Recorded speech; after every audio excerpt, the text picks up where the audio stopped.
Alytaus miesto savivaldybėje surinktas pasitarimas dėl Vlado Kančiausko skulptūros Lelijos žiedas pakeitimų.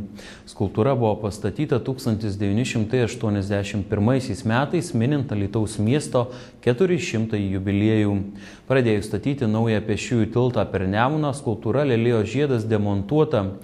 Paaiškėjo, jog ji itin prastos būklės ir imtas svarstyti klausimas dėl skulptūros atnaujinimo. Miesto kultūros atstovams, architektams, skulptoriams Lelijos žiedo autorius Vladas Kančiauskas pristatė naujosios skulptūros projektą bei vizualizaciją, siūlydamas atstatyti panašios struktūros bei formos skulptūrą, kuri derėtų prie naujai statomo pėsčiųjų tilto. Naujoji skulptūra esą būsianti šiuolaikiškesnė ir grakštesnė. Į miesto savivaldybę susirinkę specialistai menininkai iš esmės pritarė Vlado Kančiausko idėjai. Miesto merui Jurgiui Krasnickui pasiūlius balsuoti, visi susirinkusieji pritarė naujai siūlomos skulptūros projektui.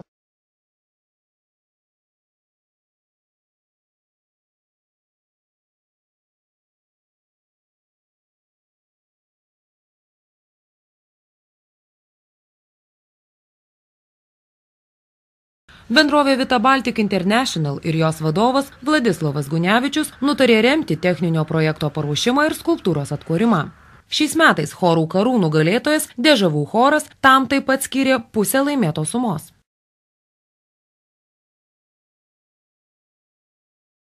Kelios iniciatyvinės grupės bei miesto bendruomenės raštu kreipėsi į Alytaus miesto savivaldybės tarybą dėl skulptūros žiedas atkūrimo. Miesto valdžios prašoma priimti sprendimą dėl naujos, modernios jubiliejinės Vlado Kančiausko skulptūros.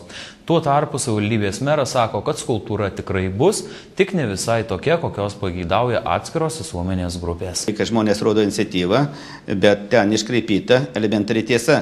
Kai buvo surinkti ir dalyvavo ir architektai ir visi, kas norėjo šitoj salėje tarybos posėdžio, tai žmonių buvo pasakyti ir Gunevičius Vladislavas yra sakęs, kad reikėtų ne su dviračio špykiais, bet reikėtų tokios gėlės, kokia buvo. Jinai gali būti didesnė, bet tokia, kokia buvo. Arba jinai turėtų būti kaip restauruojama, arba padaryta kažkas panašaus, o ne tokia nauja. Dabar jau, pavyzdžiui, tekstas visai kitokios dvasios.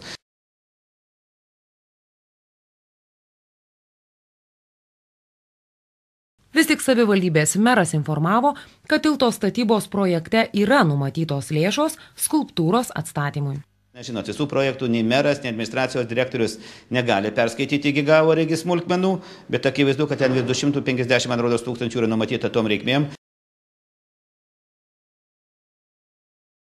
Išsiaiškinta, kad už tuos pinigus mes galim tą gėlytę renovuoti, sutvarkyti ir aš esu šnekėjęs su gerbiamu Palavinsku, Alkestos direktoriaus pavaduotoju Eugenijum ir manau, kad ta problema iš principo jau išspręsta.